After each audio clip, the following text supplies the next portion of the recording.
am laughing right now at the someone said Lauren Hill is coming before Kim is. That shit is that's funny. Okay, I actually need to since I changed the orientation of my camera, I need to change.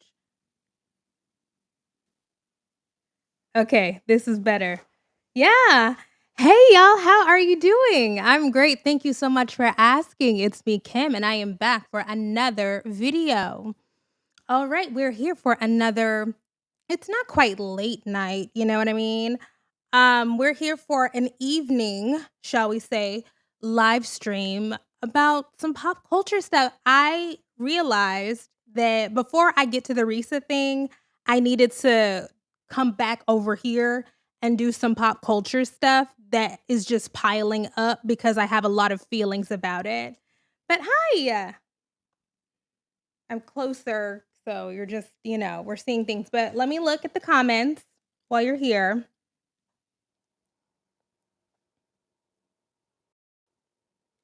All right. Yeah. First of all, I have a disability. I have a disability, you guys. And I'm making it a joke, but it's not a joke, okay? I have a disability and y'all are problematic because I laugh about it, but it is actually a hurdle. And when we get to this time of night, I don't have any dopamine. My medication is no longer working, okay? We have a lot of hurdles to overcome.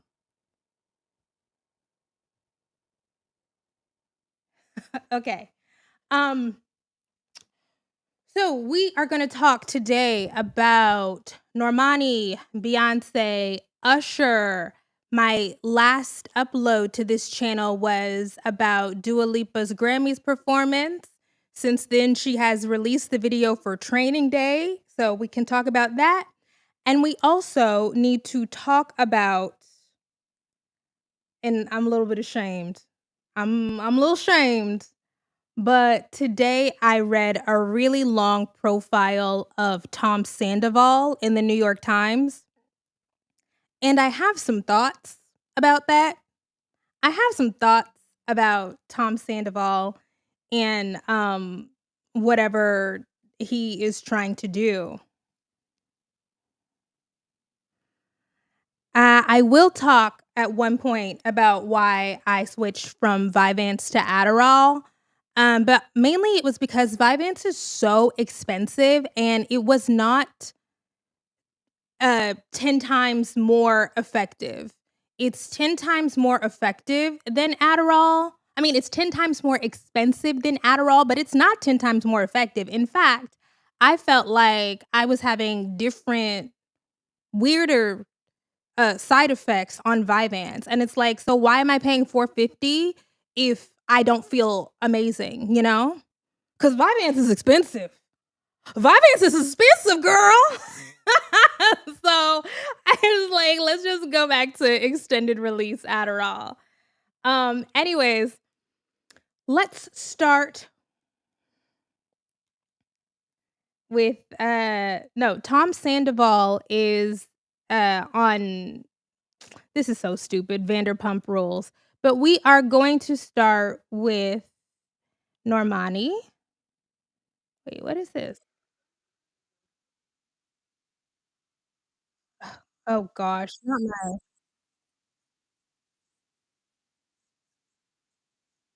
okay, wait, we're going, and we're so close, we're so close.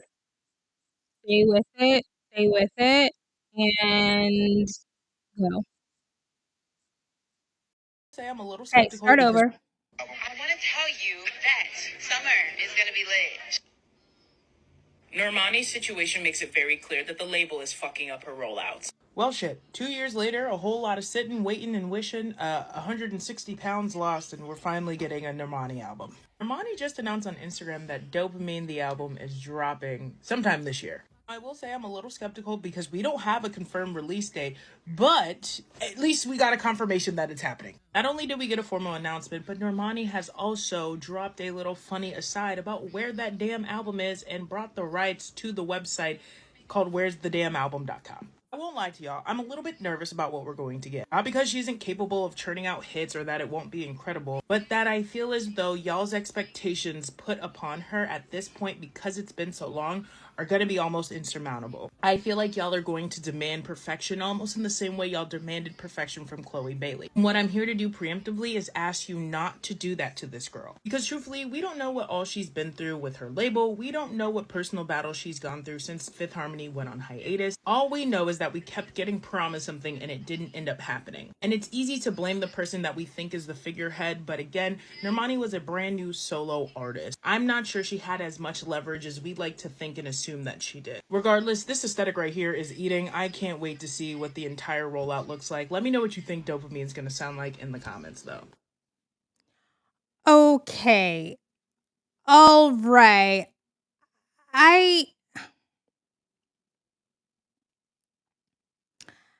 How old is Pablo?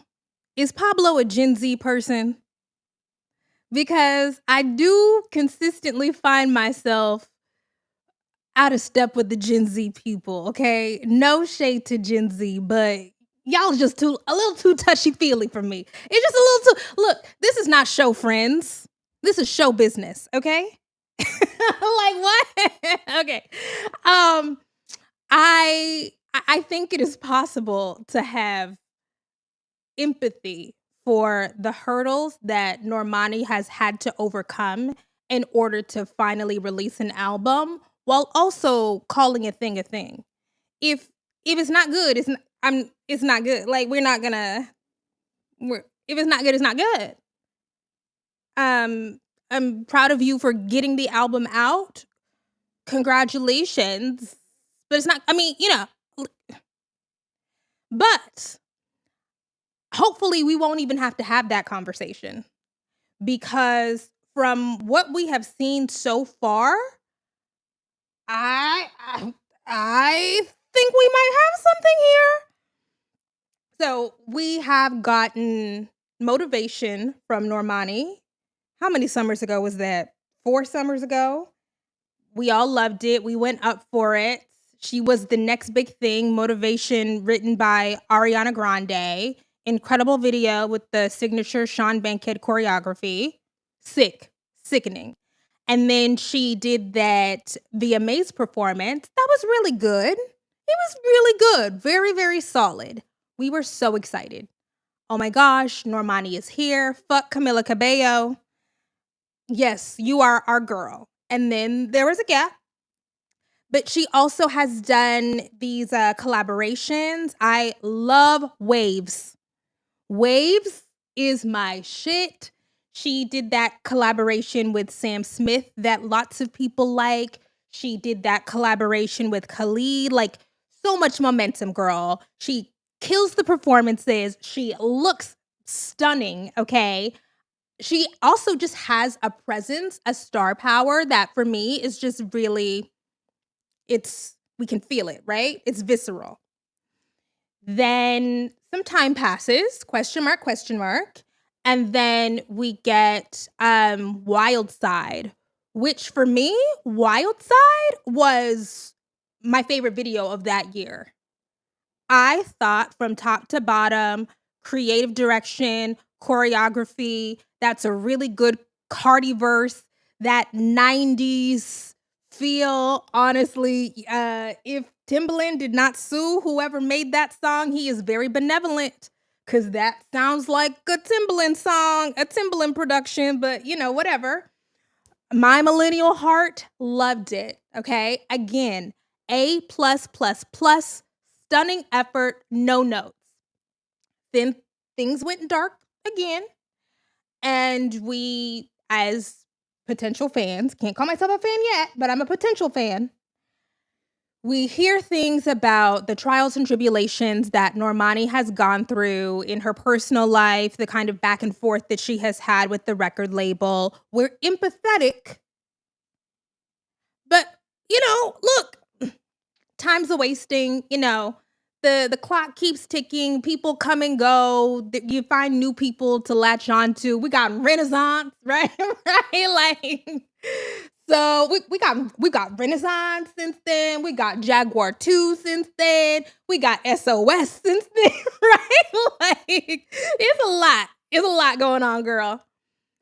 But still, there is something about Normani that keeps people coming back. There's something about her that's like, "Oh, you went dark, but I still want to see what you can do because clearly there's enormous potential here." So we finally have the cover art, which let me pull it up again because I think it's so good.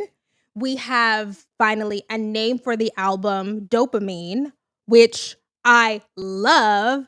And we also have a snippet that I'm not going to play because I don't want this stream to be taken down for copyright. But what we have so far in the previews is looking good. It's looking good. Oh, I'm sorry. I'm not. Okay, sorry. Love it. I in this, okay, so what I love about this, I don't like to be logged into any of my accounts on here. Okay, why don't I like to be logged into my accounts when I live stream? Because when you log into your accounts and I'm toggling through my social media accounts, you can see like the people that I'm searching. You can see the keywords that I'm searching. Like, I don't like that. I'm so sorry. We need some privacy. Let me stalk in peace, okay? So that's why I stay logged out when I'm streaming. Let me be a creep in peace, please. Thank you. So we have she looks gorgeous, brown skin girl, skin just like pearls, right? I love the creative direction. I just think it's so the creative team did that shit. I wonder who the stylist is. And also what I think is interesting here is we have kind of like this yeah, even the rocket ship has chains. I like it. And I like this, okay, wait, let me find it. Normani dopamine. Okay. Okay. We have this kind of you know what it reminds me of? You know what it reminds me of? I'm a Janet stan, as we all should be. And around the Velvet Rope era, she debuted this symbol. And the symbol is a tattoo on her lower back. And this thing, whatever this is, whatever it's meant to represent, dopamine, this reminds me of that. I love it. I like small things that become big things that indicate that things are done with intention. Do nothing without intention. Do nothing without intention. So, from the few images we have, from the snippet, I love that she is going all in on R&B. I think that is so smart. I think the girls are realizing that we are in an R&B renaissance, not to use the word renaissance so much, but that people who love Black music, that Black music listeners and concert attendees are so deep into R&B right now. We're really in that 90s, early 2000s R&B aesthetic revival. I think it's so good. And she excels in that lane.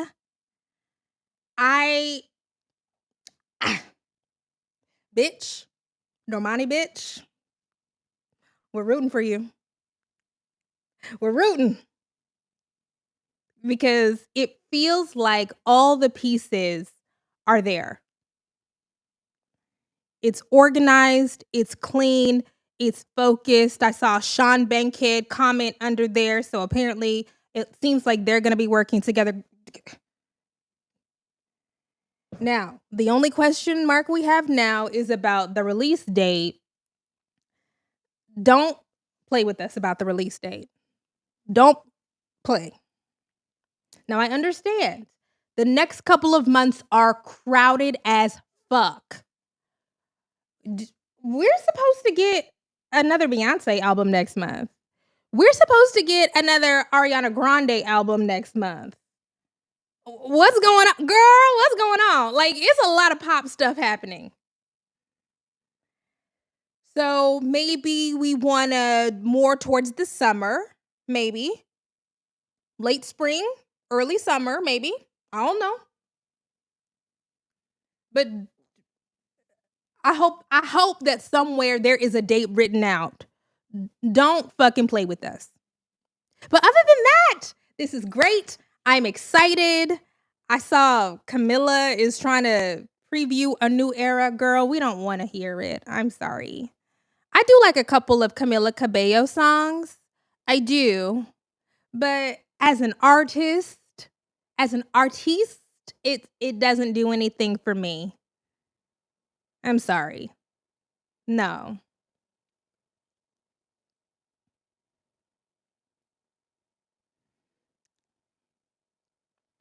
Rihanna might be coming this November. Oh, I've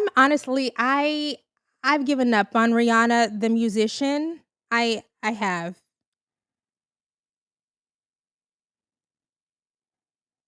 The girlies are coming out. Yeah. The Weeknd. Oh, Shakira. Okay, Shakira album. We love this. So, I'm great. Oh, yeah, I forgot. I forgot that Taylor Swift album. I'm trying to forget. I'm sorry. Taylor Swift she's overexposed. She's overexposed, but Money in that Soul Train Award performance has been on repeat. Now, let me just tell you, this is just because I haven't been on here to like just riff on pop culture in so long that I have so many thoughts. I was just thinking a couple of days ago how Hours and Hours came out in 2022. Yeah. Yeah, because I was still dating my ex when it came out, and I remember I was dating my ex, and Hours was this huge song, and we would go out, and Hours would come on, but by that time, we really didn't like each other. So do you know what it's like to be in a relationship, and, like, the biggest romantic song comes on when you're out, but y'all don't wanna cuddle up, y'all don't wanna get close because you don't like each other? That was a stressful time. That was a stressful time, but I recognized how good the song was, and I remember thinking, "It is gonna be so hard to top this song."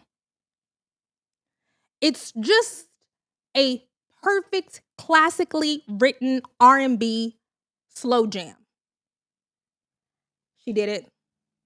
Bitch, you fucking did it. Made for Me is so good and catchy, and the beat feels familiar in a good way, not a cheesy way. You fucking did it. So it's nice now to be in a good relationship where you want to sing the song. It's good to be in a good relationship where when you're laying in bed, you want to sing the song. Shout out to you, Money Long. You did it again. Okay. Oh no, is there Swifties in the chat? I'm sorry. Oh, Hallie confirms solo music.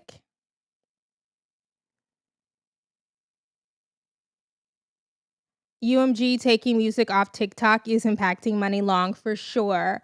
I think that song would be 5 times bigger than it is right now if people could freely use the song, the snippets in TikToks for sure.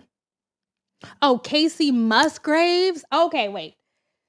So, next month, Shakira, Casey, Beyoncé, Ariana Grande, Taylor? That's crazy. And did I hear, is Katy Perry releasing new music this year? Not that I'm chomping at the bit for Katy Perry music, but she is a big name. It's a lot going on. Girl, what's going on? It's a lot. But as a lover of music, and especially as a lover of pop and B, country pop, pop adjacent music, Latina Dad pop, you know what I mean? It's great. It's an embarrassment of riches. So I am very excited. I never loved an R&B artist as much as I loved Brandy since Money. Yeah, she has some good songs.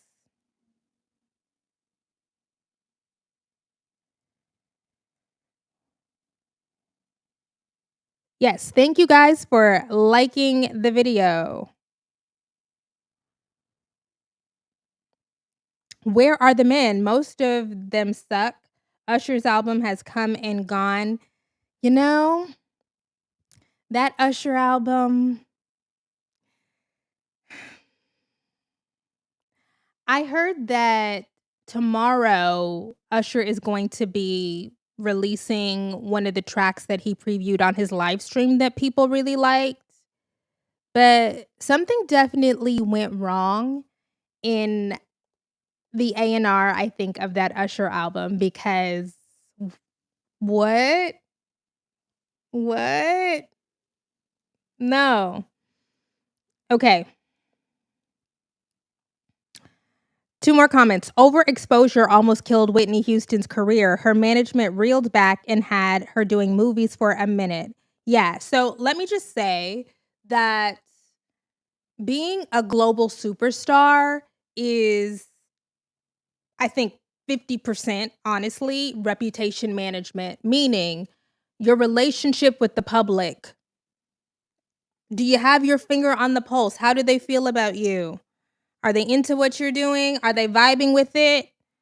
Do they hate your guts? I think that people talk about Tree Payne or whoever, Taylor Swift's publicist. I- what is Tree Payne doing? Tree Payne? Tree Payne seems like you're asleep at the wheel because people are about to turn on Taylor Swift in a major way. She is on the cusp. Now, I understand right now she is in Australia. So that means that in the United States, we're getting a break from her. So she and Travis are in Australia, living it up on her sold out tour. Great for them. Give us a break. Give us a break. Because there are millions and millions and millions of Taylor Swift fans. We understand. The Swiftie army is strong. We get it. But people who are neutral on Taylor Swift are neutral to positive on Taylor Swift and maybe just respect her business acumen or respect the power that she's amassed or respect how much money she's made. It is so easy for those people to turn. And if she doesn't leave us the fuck alone, those people are going to turn. We have seen it before. We've seen it with Michael Jackson. We've seen it with Whitney Houston. We fucking seen it. I'm just saying. Tree. Tap in, Tree. All right. Okay. Next. It's a new dawn. It's a new day. I am back to doing sponsorships again. If you want to know why I'm back to doing sponsorships, you can go over to my other channel and watch a playlist called Kimberly versus the Manosphere. I do not have the capacity to recount the story, but this month's sponsor on this channel and the other channel is Black Girl Blueprint. Shout out to Black Girl Blueprint. They offer a sanctuary. Sorry, I have to read it. Oh crap, I'm already messing up. Fuck. Y'all like the stream. Fuck. This is why I don't do sponsorships. Okay. breezy?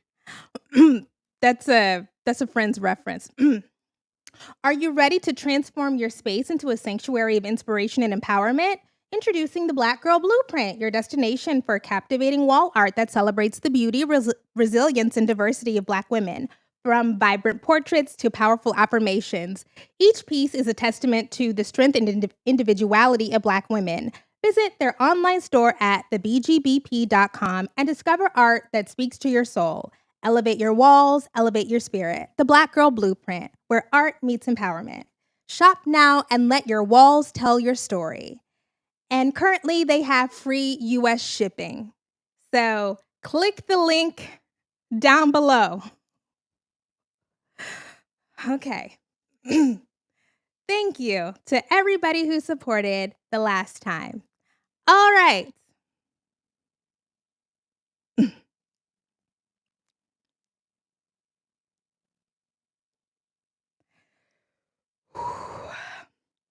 Okay, and if you are interested in future sponsorships, look, I'm a little rusty, okay? I'm a little rusty, but send me an email at sponsors@forharriet.com.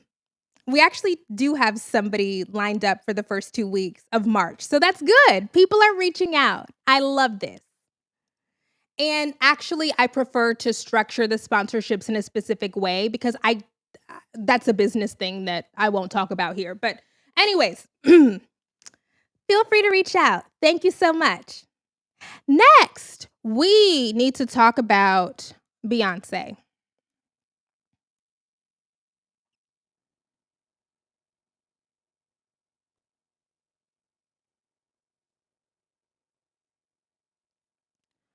Wait, what's going on?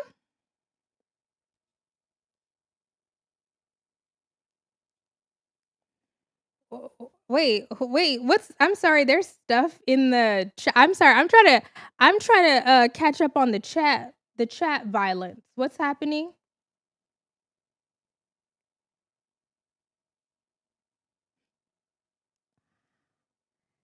Oh, not you. Okay, Ike, I understand you're a Swift fan. I understand.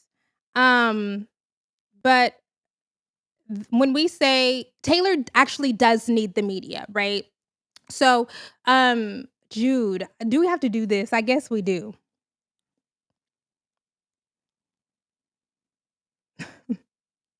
I guess.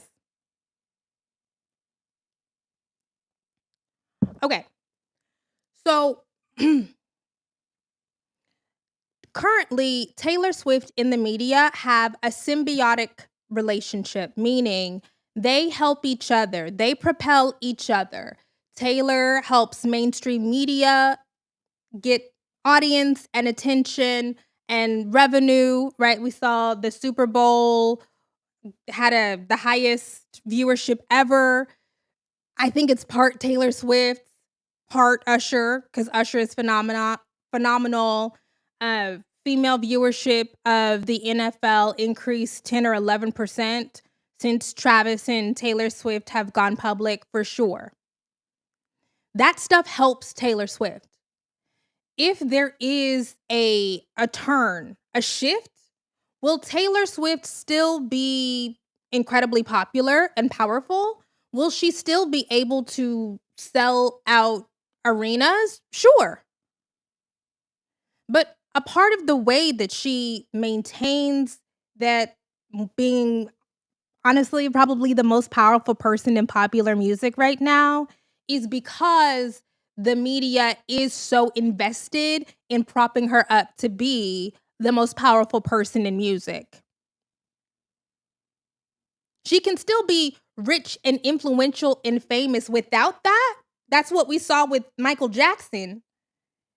It's just the power wanes when you don't have access to mass media. Still. The power wanes when people don't want to see you on the cover of Time magazine.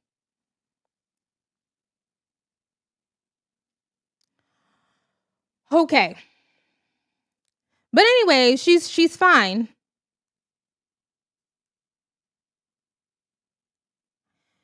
All right, let's go to Beyoncé.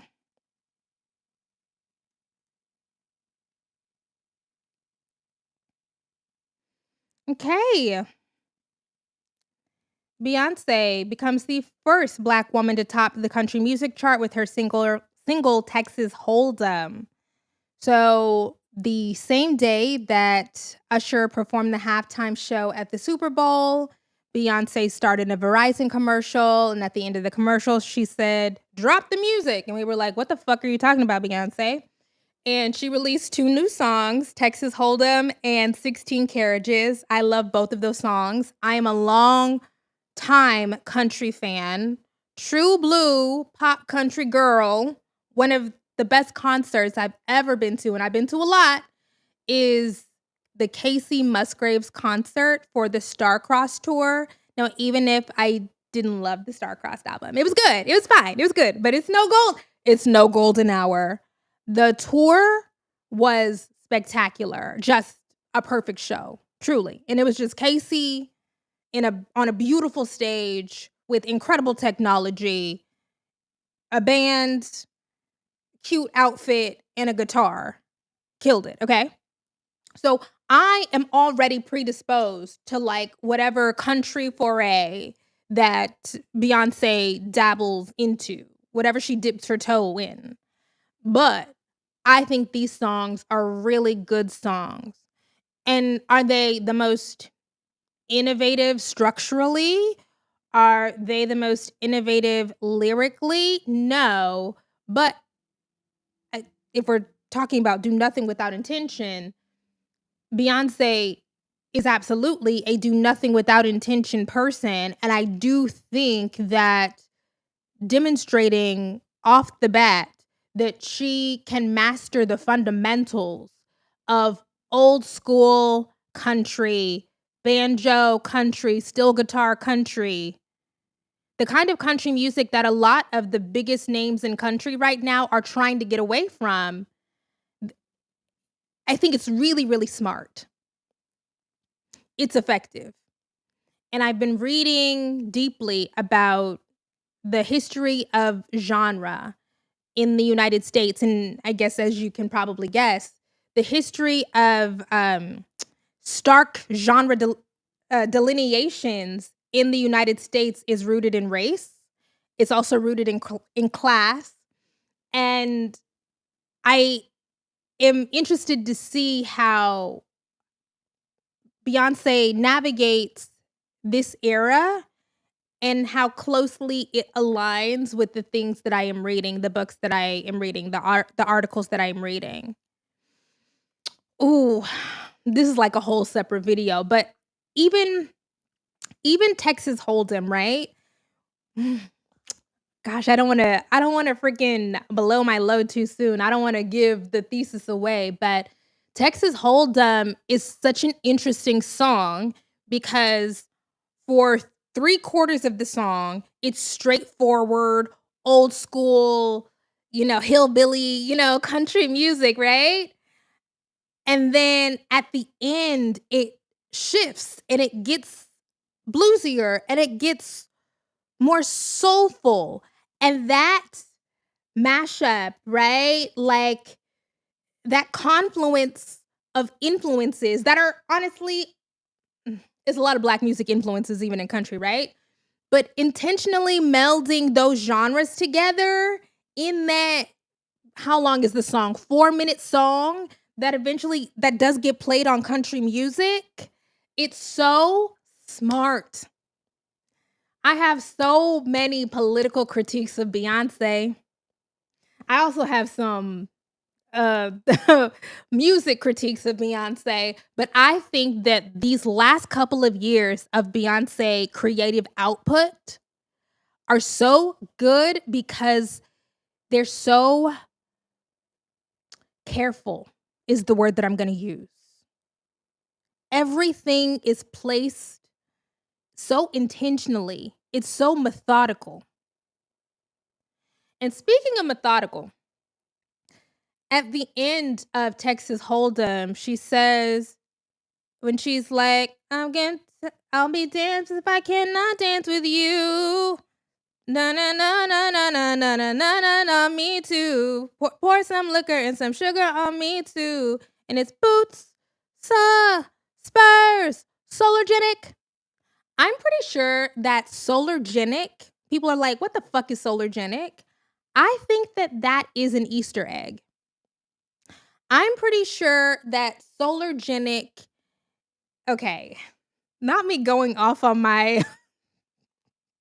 I've spent a long time like thinking about this. Okay. I was just writing down these notes. I'm pretty sure that at the end of Texas Hold'em, solargenic is an Easter egg and it connects this era to the Renaissance era. Do I have time? Crap. Okay.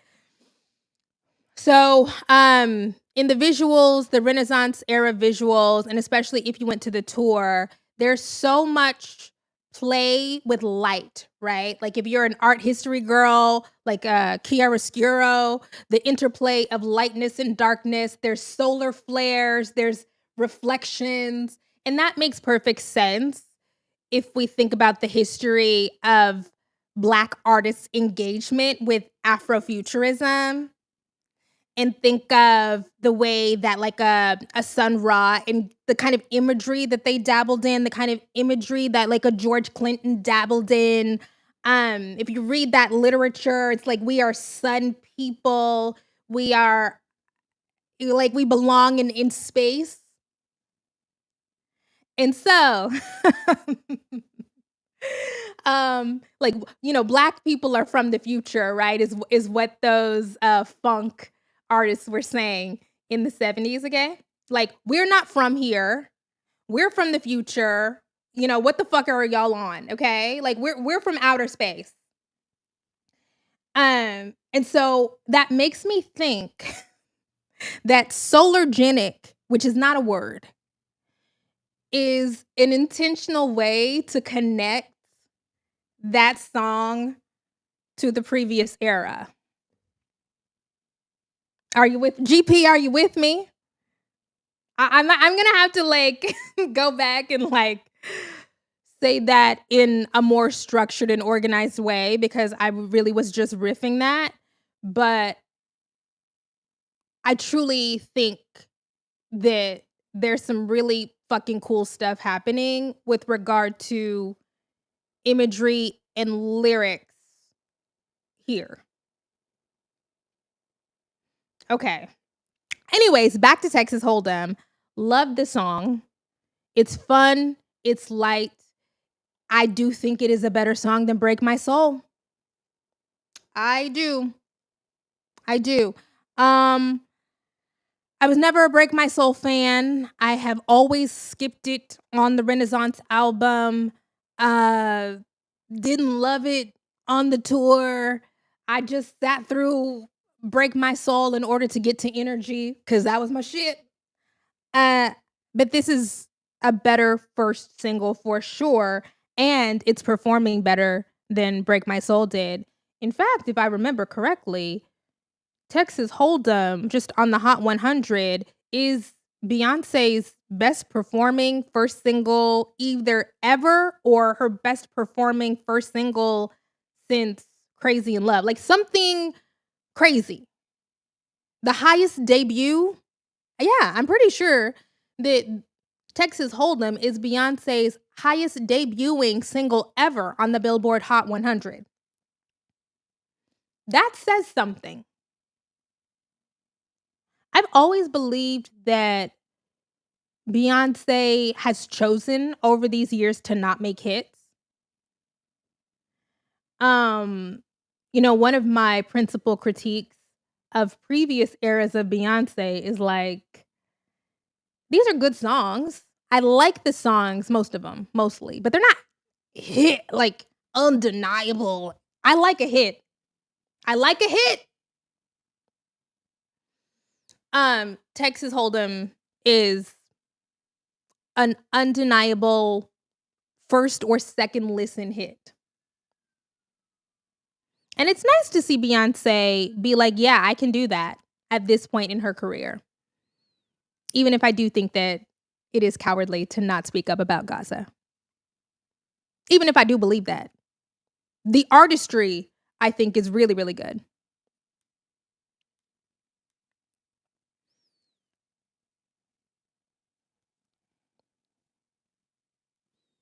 Okay.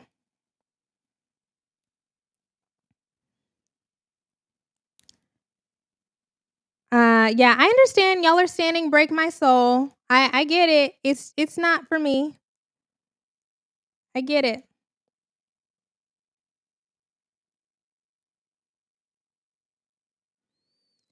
Yeah. I see people in Ireland making TikToks to Texas Hold'em. Yeah. And the fun thing, I think, about seeing the way that Texas Hold'em has spread is it feels very organic. We're gonna talk about Dua Lipa later and some stuff, but, the way that Texas Hold'em has made it to all corners of the internet, parts of the internet I've never been to, with white folks I've never seen, that they are playing the song, doing the dance, making up their own line dances. It doesn't feel astroturfed. It doesn't feel like Colombia is paying TikTokers $500 to throw up a video of them doing the dance. And that's, she's got one. She's got one. I also really like 16 Carriages. I like the storytelling of it. I like the simplicity of it.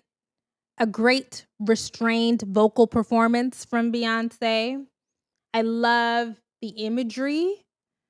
Nadia Lee Cohen, I believe, is responsible for the imagery, the visuals, the visualizers on YouTube. I just think it's just real good. Everything we've seen so far is just really, really freaking good.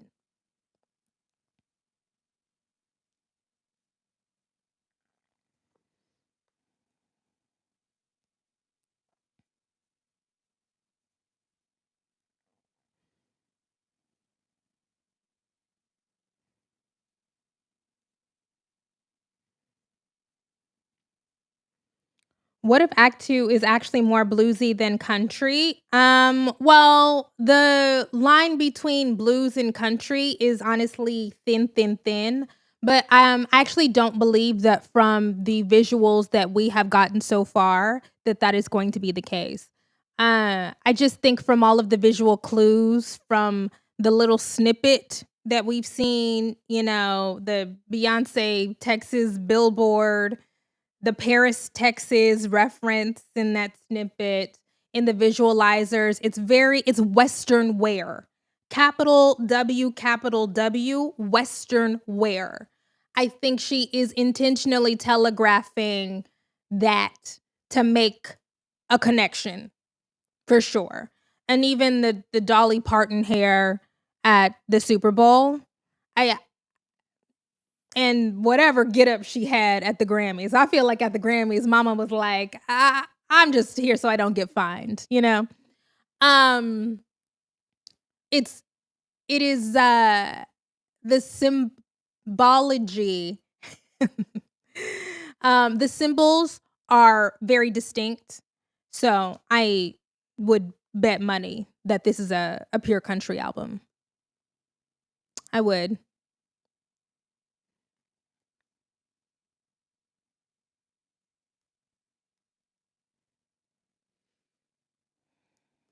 Okay, so here's something.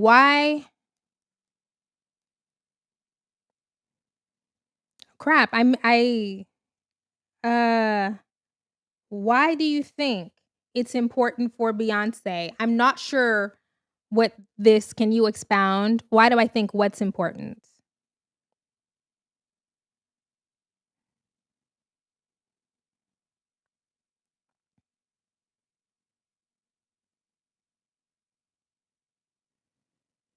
Didn't Beyoncé wear a cowboy hat a lot back in the day? I mean, Okay, so people from Texas wear cowboy shit.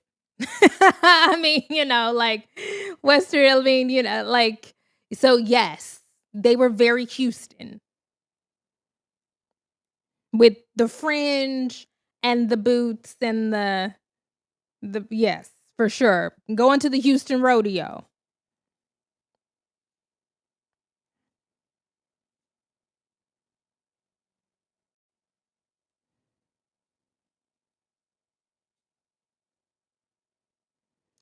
I don't want to think about my girl retiring, but I fear it may be near. I don't know. I mean, she's already taken a huge step back. I don't know. A couple of weeks ago, I saw the Tina Turner musical. And of course, I know the story of Tina Turner. I love Tina Turner ever since I watched What's Love Got to Do with It when I was way too young. That was back in the days when parents weren't monitoring what the children watched, because I definitely saw What's Love Got to Do with It at an inappropriately early age, but it sparked my love for Tina Turner. And obviously Beyoncé loves Tina Turner too. And Tina Turner was having hits and winning Grammys and selling out stadiums into her 60s, releasing new music, doing interviews. Like, so do I think that's going to be Beyoncé? No, I don't think that's going to be Beyoncé. But I do think we probably have 4 or 5 more years of hardcore Beyoncé. Yeah. Yeah. I think we probably have half a decade more of hardcore Beyoncé.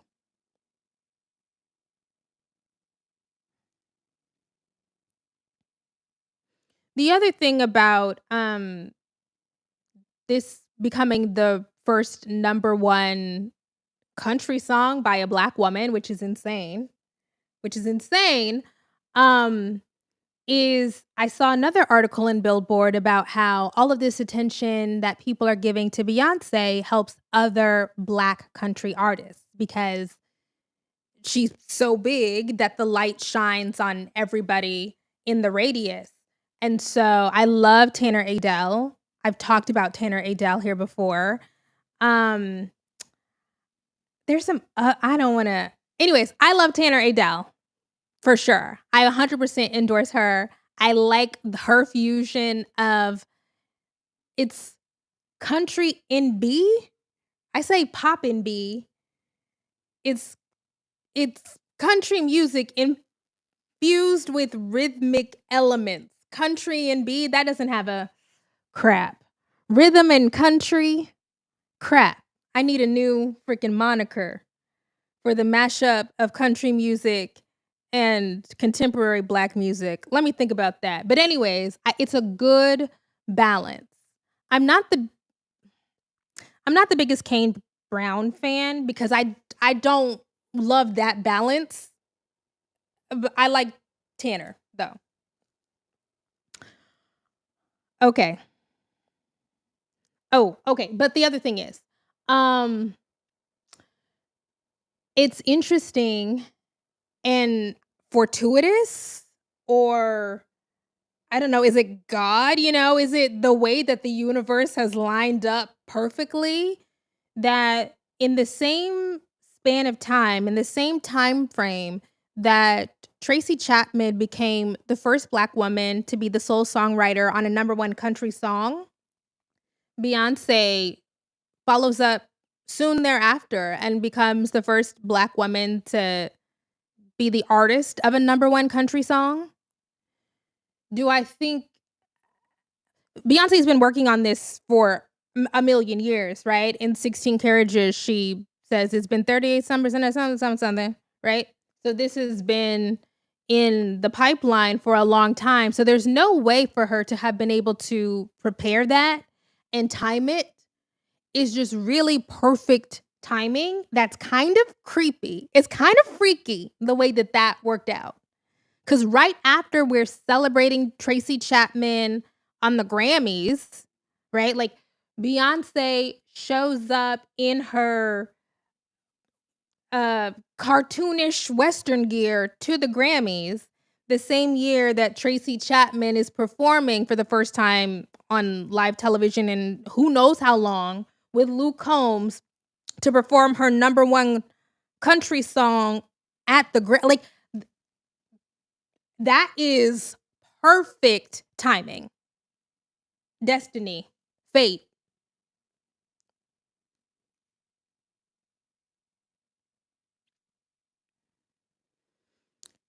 Okay.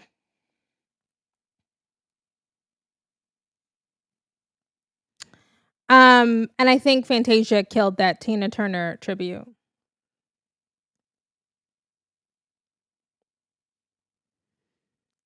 Okay, yes, country music is very gatekeepy. Countrin B. Countrin B? Carlos, it doesn't roll off the tongue, honey. Countrin B? I don't know. I don't think so.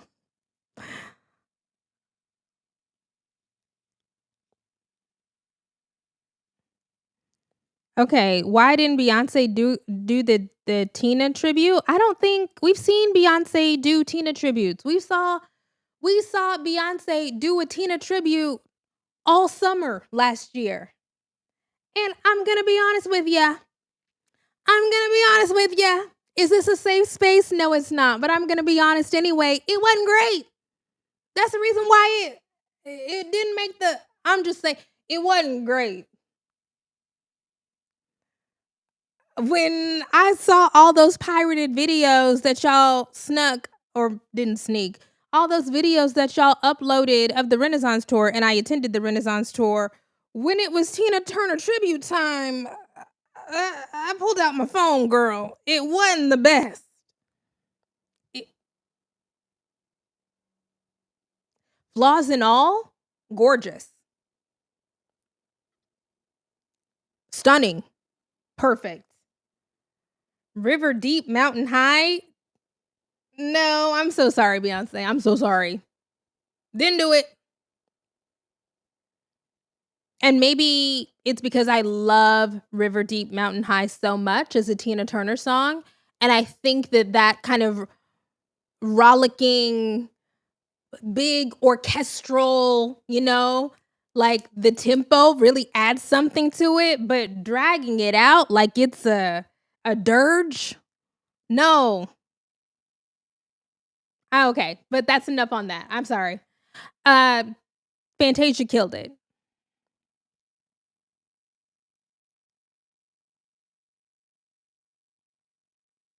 Sorry, I didn't like it. Hated it. Sorry. Flaws and all, the best thing, I think one of the best things Beyonce has ever done. Okay. Um, what do we have next on the docket? Usher Bowl. Or did I want to do okay, no, we can do Usher Bowl. We can talk briefly about Usher at the Super Bowl. I am an Usher stan. I have been talking up Usher ever since I saw his residency for the second time in Vegas last year. It's almost been a year ago. It was stunning. One of the best concert experiences I have ever had from top to bottom. And I'm so glad that Usher has been able to propel his career and have a reemergence, have a return to like the peak, the pinnacle, using that residency as a springboard because it was impeccable. And is he still doing it? I think I just saw some video of him in Vegas the other day. Sick, stunning, okay? What I realized during the Super Bowl is something does get a little bit lost in translation in such a huge venue. Usher deserved the Super Bowl. I am so happy for him. I am so happy that he's going on tour. I will be there. I just, and maybe this is my own bias because I know what I saw, I know what I experienced, and I know what I felt. But in that 5,000 seat arena, which I know is not enough, it's not enough.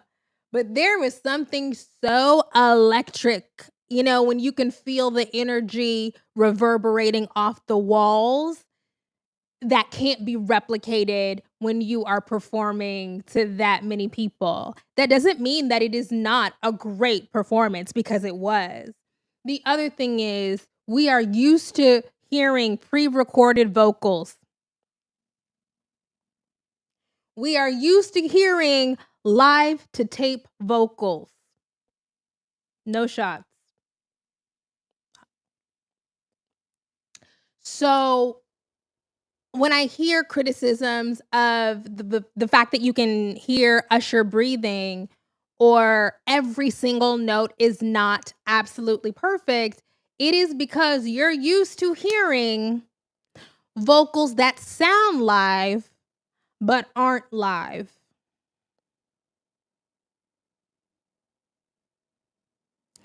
Especially when there is that much movement.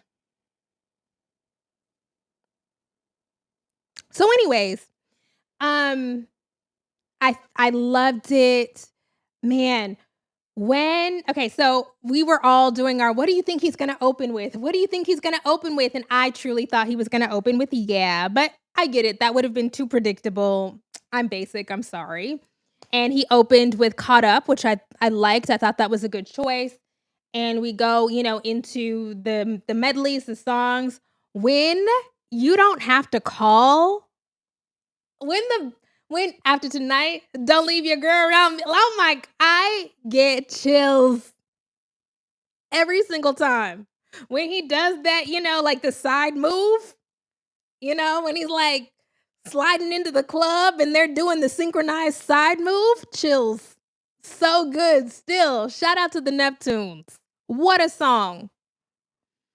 And so it was great. Superstar, which I don't remember loving when Confessions came out.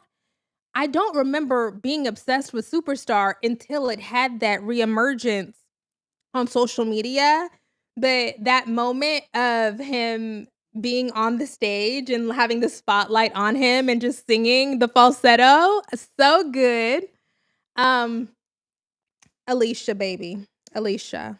Alicia was not ready for prime time. I like my boo. I have such, just the nostalgia. I have such strong memories tied to my boo. The thing about the Alicia Keys stuff is the entire performance was off. From the first note, it was all sharp, flat, never on the key, right? It's Alicia can't find the key, and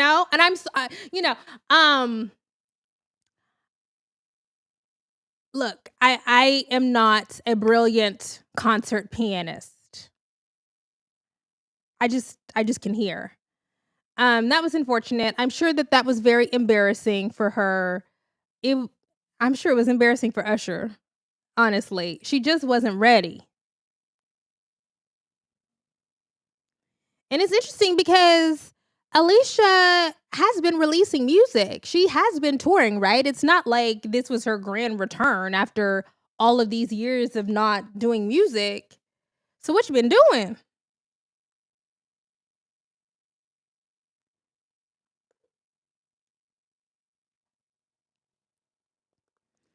Um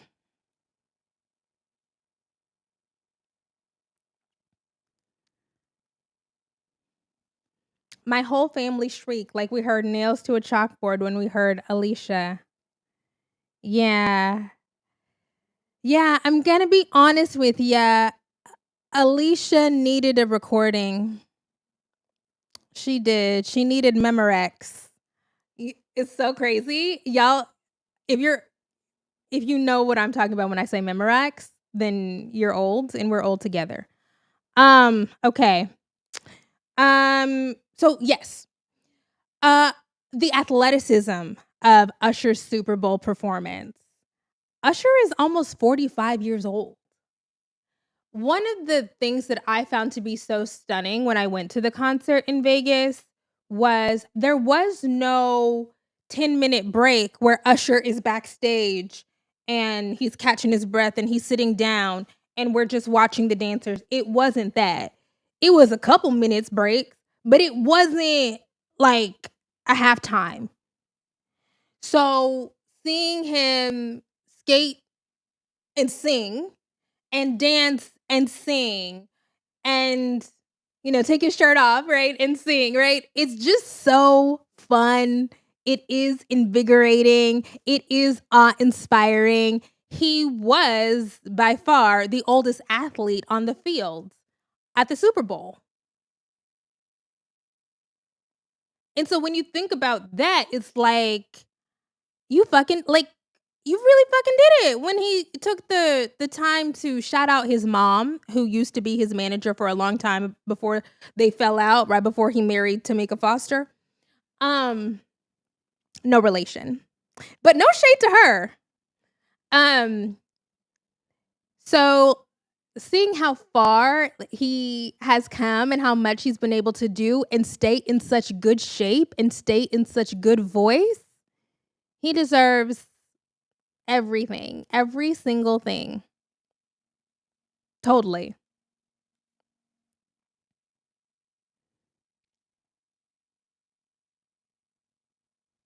Can we stop making 40-year-old elderly? 40 is not elderly, but we don't see there are not a plethora of 45-year-old professional athletes.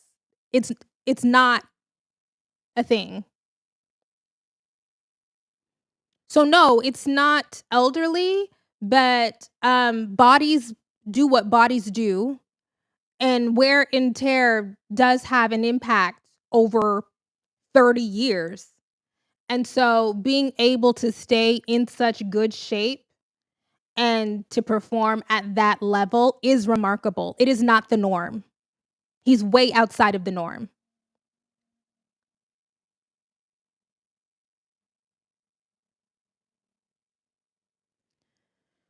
So, I mean, if the 25-year-olds can't do it, you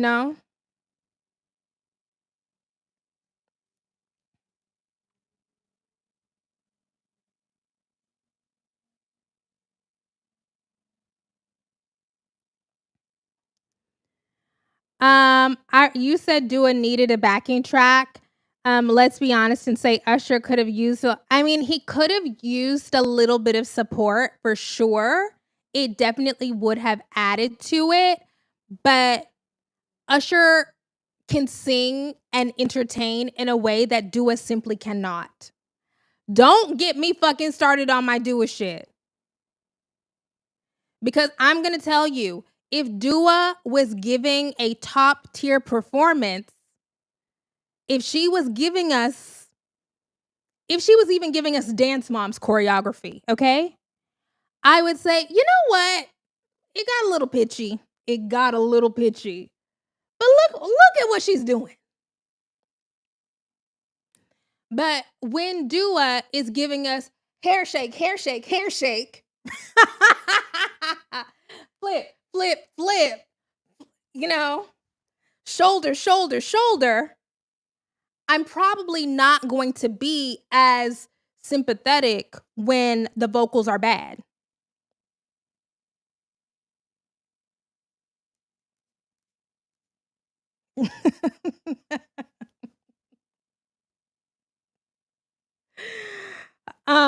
Okay. Okay. Okay. Um Yeah, we love a raw vocal. Do you think he should have let his mom continue to manage him? I don't know. I think that's I need to get to Dua Lipa before, cuz how long has it been? It's been an hour, but look, she did a great job.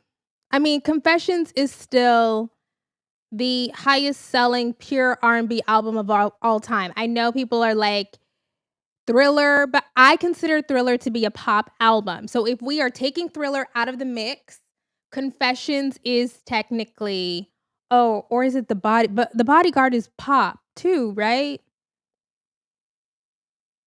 Mm. I'm going to say Confessions is the highest selling R&B album of all time. That's what I'm going to say. That's what I'm going to say. But anyways, she did help him navigate that time, which was insane, where he was everywhere and the songs were going, number one. But I also think he was just at a point in his career where things were gonna shift and change. But I don't know. I don't know. I have to think about it some more. Okay, what else do we have? Ooh, training season. Training season. Okay. So I'm going to pull up the video, but we can't play the video because copyright.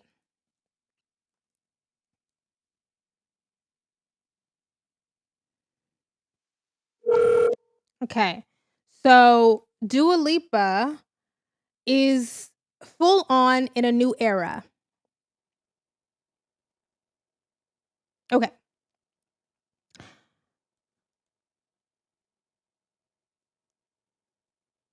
Yeah, the whole album was R&B. Yeah. I don't know. I'm not sure what happened with this Usher album. I don't know. We're just gonna pretend like it didn't happen. Okay, so we can just play a couple seconds. A couple seconds. We're just gonna choose a random. I think if you do 4 seconds, it won't get you for copyright. Okay.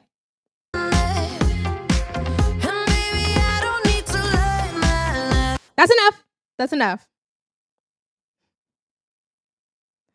Okay, choose another random 4 seconds.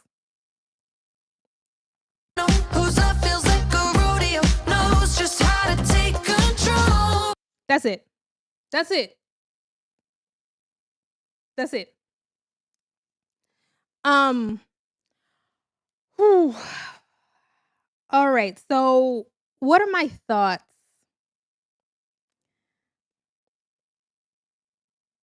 Oh, wrong thing. Sorry.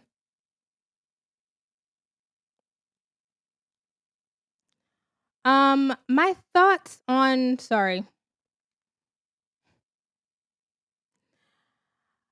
training season. Training okay, this is shade. This is just classic Kimberly shade, but I don't mean it as mean as it's going to sound. Training season makes me like Houdini more.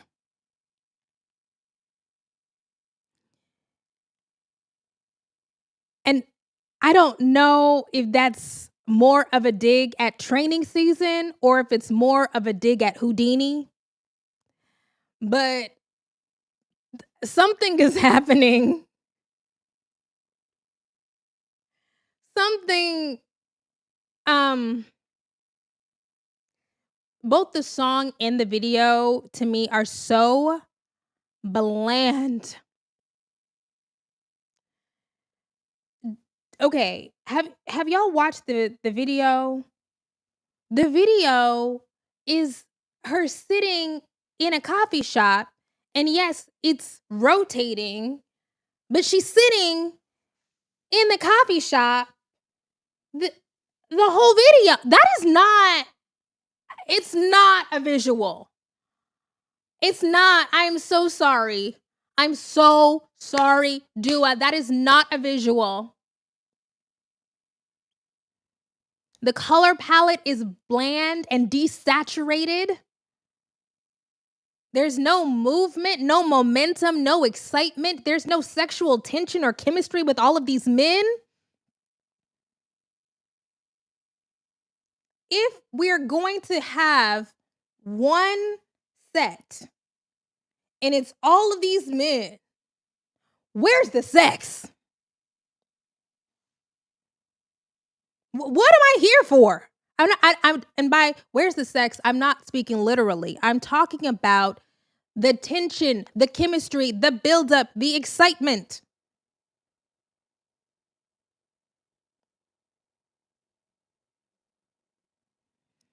Um, there were supposed to be some Easter eggs in there where they incorporated voicemails from some of her exes. Boring.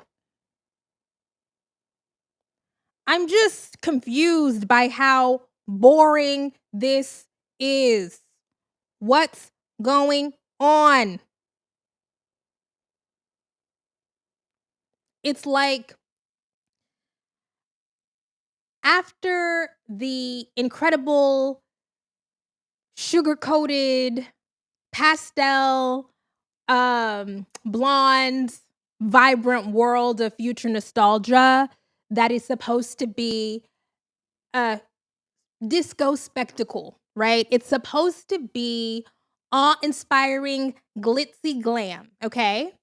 And that's fun. That's my shit. I love that shit.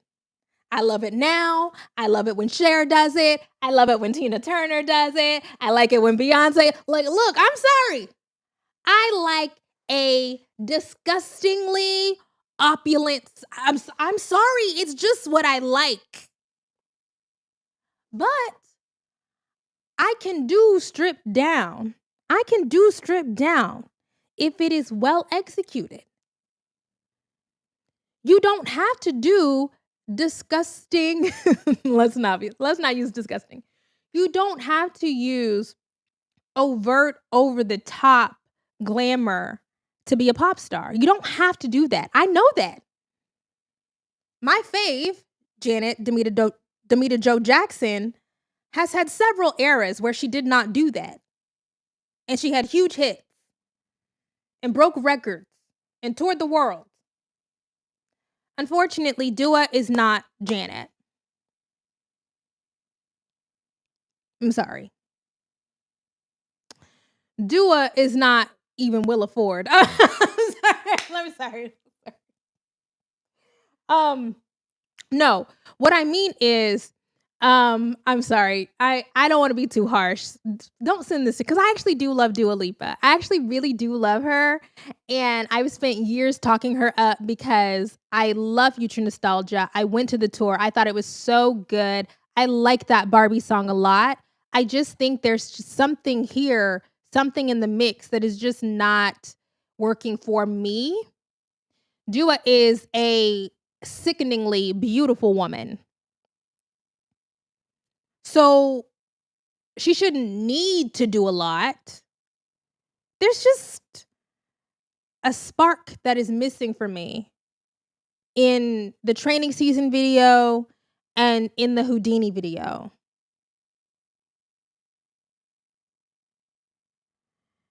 And it's like, did the record company close the budget? It's like, both of those videos look so cheap. Are we in a recession? Are we in a recession and they know and we don't? Because I think there is a way to do a turn away from that over the top Vegas Bob Mackie inspired glitter thing that feels substantive.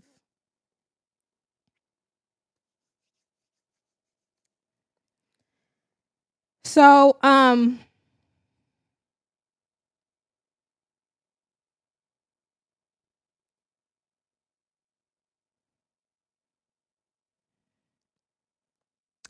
It's just a lack of creativity. People have made good music videos with less.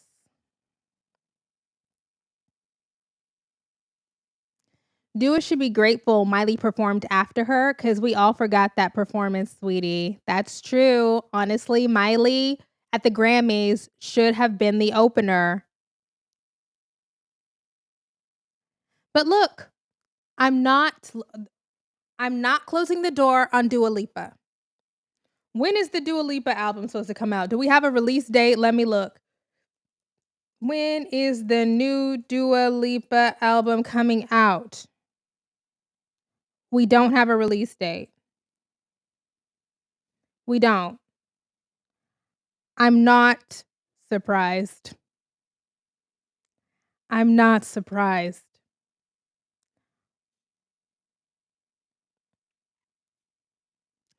I'm not surprised. We're 2 singles in. We're 2 singles in.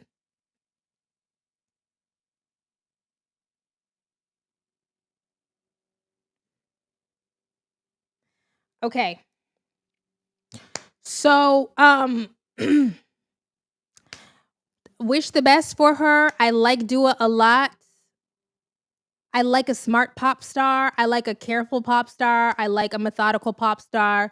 But something is getting wrong. Is going wrong here. Something is getting lost in translation with regard to how it's reaching the public. Do I think that those songs are still going to be solid top 20 in the United States hits? Yeah. Yeah, but I just felt like we had such good momentum after Dance the Night Away.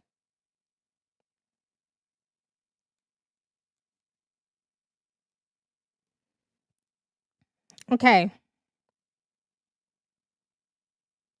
Are you still into Flow? I do like them. I like them. I just don't there hasn't been anything that's just like captured me. But what is that song? Picture Me? Something something? Is that the song by Flo? Flo. Da-na-na. Da-na-na. Sorry, not to look. Flo. Oh yeah. Oh, Feature Me. I'm bad about the malapropisms. Feature Me. Yeah, I like that one. I like that one. I'm an old lady. I like that one. That was a good one. Okay, we're getting to the point. You know what? Instead of me even talking about the freaking Tom Sandoval thing, oh, do I have anything else to say about Dua Lipa's training day? Yeah, it just was. Look, if you're going, you have to compensate somewhere, right? Here's my final thought. You have to compensate somewhere. If you're going to give an middling song, a middling to maybe slightly above average song, then you have to compensate with a way above average video. If you're gonna have a middling song and maybe a middling video, then you have to compensate with incredible live performances. Breathtaking, perfect live performances. If we're getting middling songs and middling videos and middling live performances, what do we have? If everything is a B minus, what do we really have? Something's got to be extraordinary. Yeah. Even if I like to look at your face, something's got to be extraordinary. All right. Let me pull up this TikTok about Tom Sandoval that y'all have been tagging me in nonstop.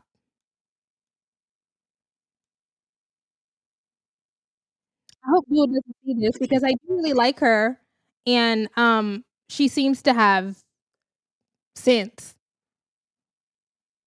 I'm sorry, I didn't mean to drag. I'm sorry. I can't help it.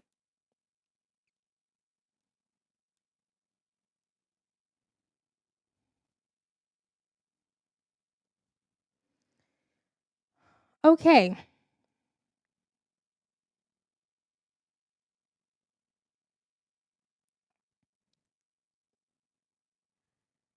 It is clear that her team has changed.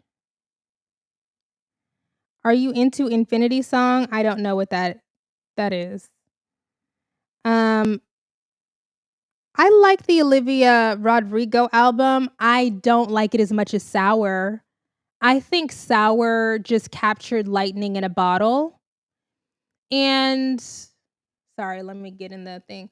I think Sour was lightning in a bottle, and Guts feels like an appropriate follow-up to Sour. It feels like an extension of Sour, almost like not exactly B-sides, but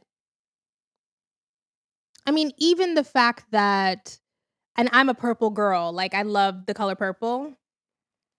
Literally, like, everything in my home, like, that's my thing. Shout out to those of us who are, like, fake on the spectrum, right? Everything has to be color coordinated. So, I get the purple thing, okay? But when the color palettes are so similar, the aesthetics are so similar, sonically it's so similar, it does feel like a continuation of the Sour era, and I do think that that's one of the reasons why people weren't really able to give Guts the kind of attention that she might have wanted. Obviously, Vampire is a really good song.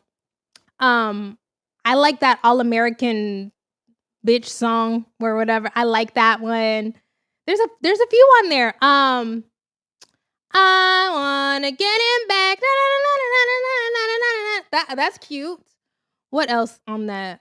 I want sweet revenge. Oh, Bad Idea. That was cute. It's cute. It just didn't, you know. Okay, let us watch. Tom Sandoval article that has gone crazy viral today is that it revealed so much about our country and the state of what people will sort of give up or sacrifice in order to be a little bit famous. So everyone knows that the article went viral because Tom Sandoval compared Scandoval to George Floyd and OJ Simpson, which is just absolutely psychotic. Like, deeply inappropriate, deeply fucked up, especially during Black History Month. He apologized, and I found out he apologized because I follow Bravo While Black, and he blocked them. So it's also like he apologized, but he blocked one of the few Black Bravo accounts. So, like, okay. At the very beginning of the article, the journalist. Okay, so already I spent way too much time today reading this article in the New York Times about Tom Sandoval, and it's called How Tom Sandoval Became the Most Hated Man in America. We'll briefly share this tab. Okay. So this is it. It is ridiculously long. 40 minute listen. Okay? 40 But I will say that, like good cultural criticism and like a good profile, it's kind of about Tom Sandoval. But as the TikToker mentioned, it's also about American culture. It's about reality TV, how the people who sign up to do reality TV, their brains are rotten. Yeah. Um, if you're signing up to do especially that kind of show, you're off. You're off. And so what we get are these middle-aged people. Tom Sandoval is in his 40s. I have seen him speak. I saw him be interviewed on another podcast I listened to, and I'm like, "How are you making it through life, buddy?" And I don't want to contribute to infantilizing this middle-aged man. But I really feel like, are you what's going how are you able to But look, he's taking care of himself better than, I mean, he one of us is living in a $5 million home. It's not me. You know, like, it's not me. So he's doing something. But what I got from the article is Tom Sandoval is the personification, the embodiment of how pretty privilege for men can go horribly wrong. Just in life outcomes. Because it feels like this last 18 months is the first time. This is harsh. I'm sorry. I'm sorry. I'm sorry. It feels like from this profile and what I've seen from Tom Sandoval that these last 18 months are the first time he's ever really had to use his brain. It's just rocks up there. Like, it's just like, you know, you can like, it's like pennies. Like when you put pennies like in a jar, like you put a handful of pennies in a jar and like swish the jar around. You know what I mean? Like that's like what you hear like in Tom Sandoval's head. It's just empty. A man who was at his peak of physical attractiveness, just exceptionally good looking. I've seen his ads and his modeling. Top tier white man. He's still attractive, but you know, he looks like he does drugs. I'm gonna be honest with you. Allegedly. And by the way, shout out to Wendy Williams, okay? Oh, but he has said that he takes Adderall, but girl, so do I. And my shit is together. He is an exceptionally attractive, exceptionally stupid man. An exceptionally attractive, exceptionally thoughtless, vapid man. And so when he's trying to describe the firestorm, the furor, the media spotlight that came down on him after it was revealed that he was having an affair with his ex-girlfriend's close friend, and he reflexively compares it to O.J. Simpson and George Floyd, that is stupid. But he is stupid. I'm sorry. It's just rocks up there.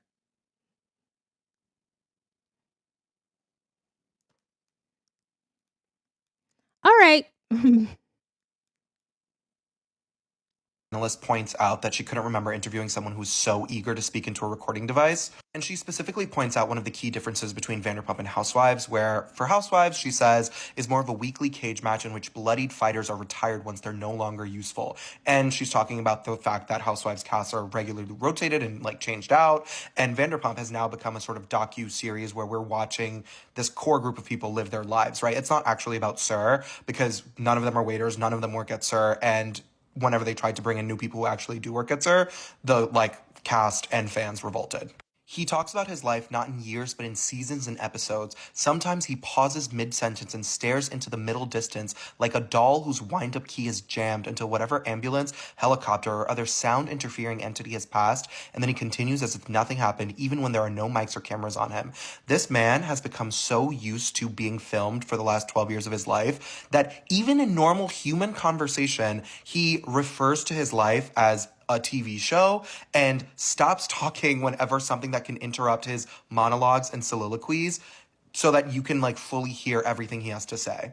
This is the part that was especially fascinating to me as someone who talks about myth making and the creation of the self and the performance of the self on reality TV, right? Tom Sandoval is Tom Sandoval in Tom Sandoval's life. Baskin told me, who's the executive producer, some might say he's putting on a performance, but he is the performance. His entire existence becomes about processing and talking about what happened. Right. So that is the thing, right? Okay. So one of the reasons why, I'm so sorry if you don't know who this is. I don't really have a desire to get into the backstory. So if you're a trash TV girl, we see each other right now. Okay.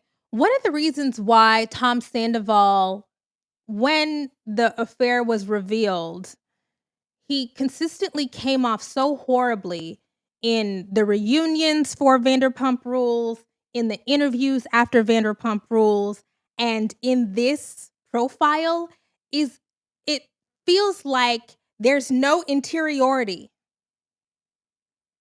Okay? Are you taking any time to look inward, to think about yourself not as a character on a moderately popular Bravo TV show, to think of yourself as a human in the world? The consequences of being a human, navigating a human experience via your relationships with other people. Are you thinking about that? It doesn't seem like you are.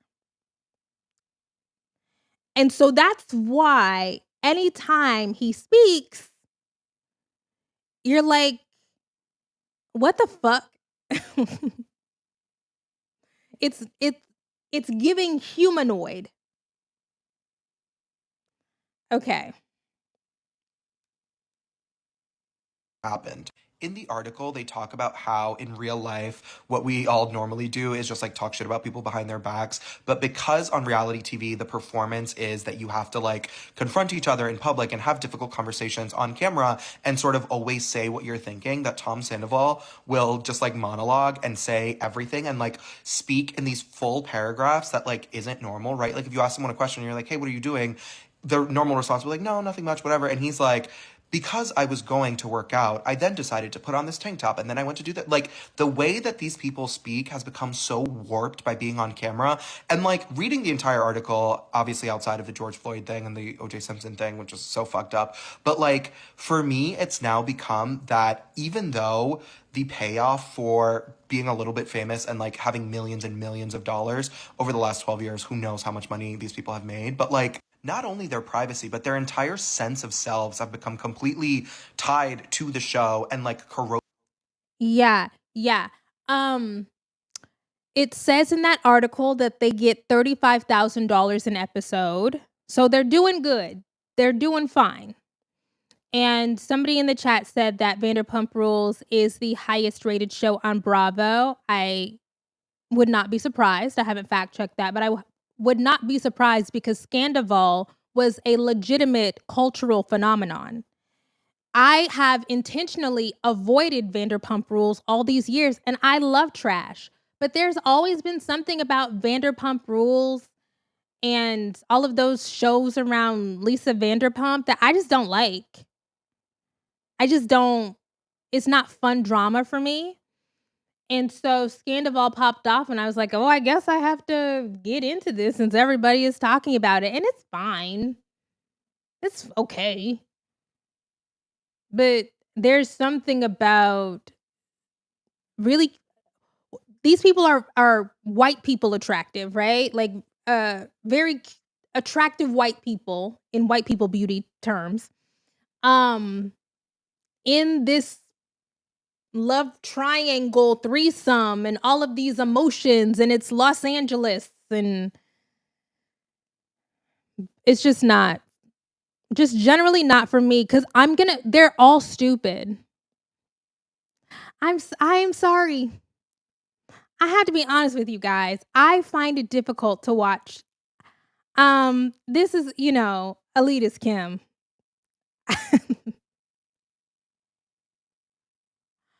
I'm not biased against attractive people. I am biased against stupid people. And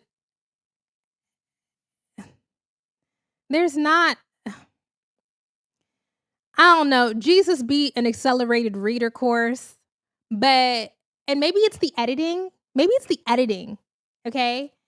But the level of conversation that they consistently have on Vanderpump Rules is genuinely distressing to me as an adult human woman. It is so, okay, these people are older than me. Ariana, older than me. Tom and Tom, older. Katie might be my age. We might be around the same age. I just can't imagine people in their mid to late 30s and 40s operating on that level all the time. It is just so surface level. And I get that they're running businesses. I get it. Or, I mean, Tom Sandoval isn't really running the business, right? But he has a business. I get it. So there has to be some wheels turning. But the kinds of conversations that they have, the kinds of arguments that they have, I just find it to be disturbing.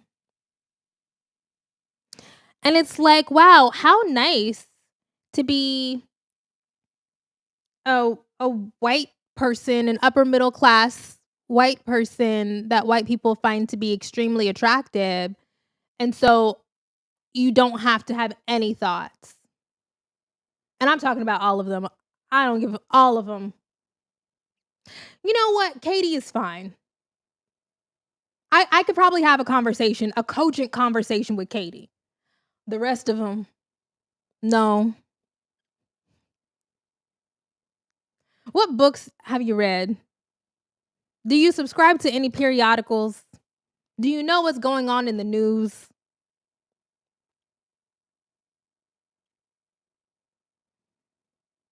Any deep philosophical thoughts? Thoughts about your place in the universe? I just it makes me go cross-eyed. I find that to be very frustrating because it's just like I guess I like to think so much that I'm disturbed by people who are like intentionally avoiding using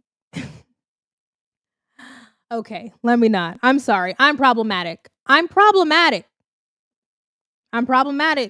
But even Raquel, Lala has really classically called Rachel. Raquel was her name on the show, the one who had an affair with Tom Sandoval. She's gone back to her given name, which is Rachel. Lala famously calls Rachel a Bambi-eyed bitch, which is mean and misogynistic, but also true. Rachel, how old is Rachel? Because how old is Rachel Leviss? Okay, she's 29. Rachel, even before this scandal broke out, was just operating on a level I just don't relate. I just can't. I'm sorry. I would rather watch The Real Housewives of Beverly Hills. I would rather watch Kyle and Mauricio fight. I would rather watch Garcelle get on everybody's nerves. I would rather watch Dorit. I feel like I could have a more interesting conversation with Dorit than Rachel.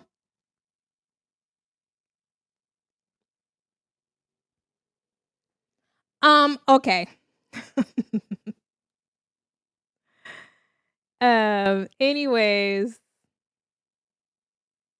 Yes, she's 29. And I'm like, I'm trying to think, Kim, because it's like, okay, I always, this is me talking to myself. I'm like, Kim, be fair. What is going on in these people's lives where they can have such, it's not just an extended adolescence, it's an interminable adolescence. If you lived a life of the kind of privilege that these people have, where they never had to mentally mature above age 23, would you opt into that? Maybe. I don't know. Who am I to say that if I knew everything in my life was going to be fine and I didn't have to exert myself mentally too much in order to live a great, incredibly materially privileged life, would I flip off the switch at 23? Maybe. But I guess as a person who did not have that option, I'm like disgusted by it.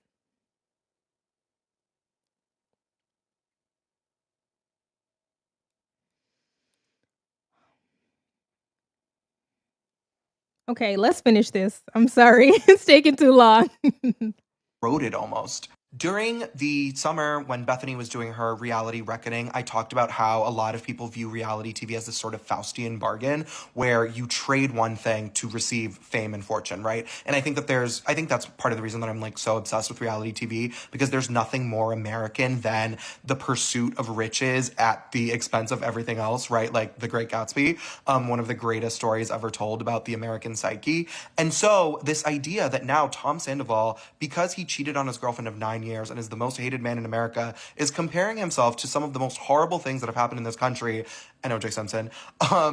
It's like a level of delusion that I don't even have the words for. Like when I read the article this morning, I was sitting there like agog, just absolutely fascinated, because I'm like, this man's brain is broken. Like he's operating on a level outside of normal human like reality that like I think he really does think that everything he says and believes is like incredibly important, because he's been treated for the last 12 years that everything he says is incredibly important, right? Like there has to Oh, for sure. So that's like the other thing that is really frustrating. Okay, so one thought I had was I was on Reddit and somebody, and obviously I don't know anything about this, so this is not me saying this, but somebody on Reddit speculated that the way that he interacts with the world is the result of long-term stimulant abuse, that maybe his reactions and response times are delayed or dampened or muted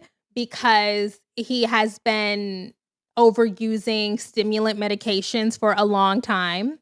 I don't know. I'm not a doctor. I don't know, but he does acknowledge taking Adderall. Um and then ooh crap. What else was I going to say? Oh, the egotism. It's frustrating not only that there's rocks in there, okay? It's just hollow, okay? Um, but that he takes himself so seriously. It's like if you're gonna be I need to stop calling people dumb, okay? Because that's ableist. I'm problematic. Okay. Um, if you are going to be superficial, if you're going to be shallow, at least have a sense of humor about it, you know? It's hard. You can't even be neutral on Tom Sandoval. You have to actively dislike him because he is so self-important.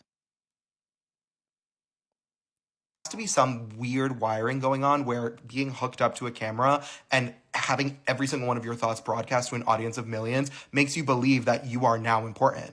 It's almost Shakespearean when you think about it, because he's now being hoisted by his own petard, right? Like the thing that he's chased so long, the fame and the fortune and the money and the attention, is now the thing that's destroying him. It's become common pop psychology or like armchair psychology to say reality TV is the place where people with personality disorders like go to thrive. But now I'm sort of wondering, like, is it a chicken and the egg situation where did the person have a personality disorder before they got on reality TV, or did the reality TV sort of make the person delusional? Yeah, I really liked that TikTok. What is his username? Tell the bees. Tell the bees. I really liked their TikToks a lot. Yeah, that was good stuff there. What do I think is the origin? Is it chicken or egg? Mm. Let me think about this. Is it chicken or egg?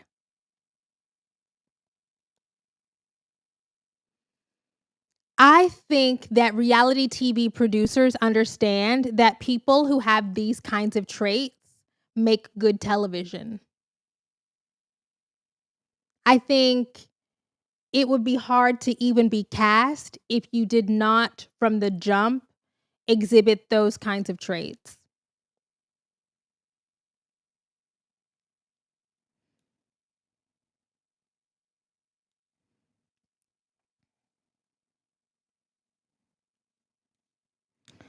Okay. Casting directors seek out people they know are a bit off mentally. I've auditioned for several.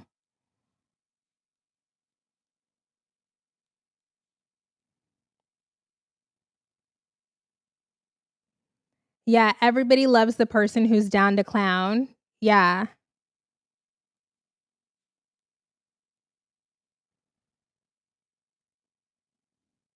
Respect for these Sandoval people doing reality. They could be running the country or in Congress, bless their hearts. Oh my gosh. This reminds me of I watch Southern Charm, and one of the people on there, his name is Craig. And well, he's gotten better over time, but for so long, I just thought this man is there's nothing. But then I was like, and then I found out that he went to law school and graduated from law school and studied for the bar and passed the bar exam. And I'm like, oh, that was unexpected. It's like there are real people who are like in real professions who I don't, it's disturbing. But he's not a lawyer now. He owns a pillow company. I'm like, he could have been a lawyer. He could have been a lawyer talking about pandas aren't real. You know? Like that man could have been somebody's lawyer. I-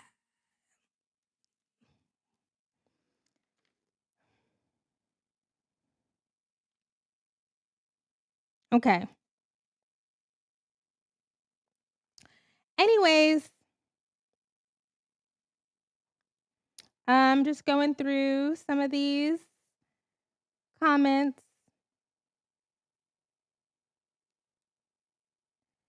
So is Ariana though. The more she spoke, the less I felt bad. I've been trying to check my growing revulsion toward Ariana because I want to make sure that I am not just feeding into misogyny, because she was deeply harmed. She was betrayed on a level that very few people will experience. She was with that man for like a decade, bought a house together and everything, and was really good friends with Rachel. I mean, that's just a next level fucked up. And so I think that if you go through something like that, you get a pass. You get to be annoying. That's just what I think. If you experience that, you get to be annoying for maybe a couple years. But the more I hear Ariana talk, I'm like, there's a reason. There's a reason why you were with that man for a decade. There's a reason. Yeah. Anyways, you guys, that was it. I am still planning on doing the Risa Tisa live on the other channel. I just had to, I mean, these topics were getting old, so I had to make sure to jump on here and address them before they got too old. It's almost been 2 weeks since the Super Bowl, so I will talk to you guys later. Shout out to this month's sponsor one more time. Y'all, go check them out, thebgbp.com. And if you are interested in sponsoring one video or a series of videos, email sponsors at forharriet.com. All right. That is it. Obviously, you can leave suggestions down below. I am going to be in San Francisco next week. I'm not even going to publicize it. I'm going to be in San Francisco next week. So, y'all can tell me if I have any downtime or off time, places I should go or visit, places I should eat. And by San Francisco, I mean San Francisco. I'm so sorry. I'm not making it to Oakland. I have stuff to do during the day. But yeah, I will see you guys next time. Bye.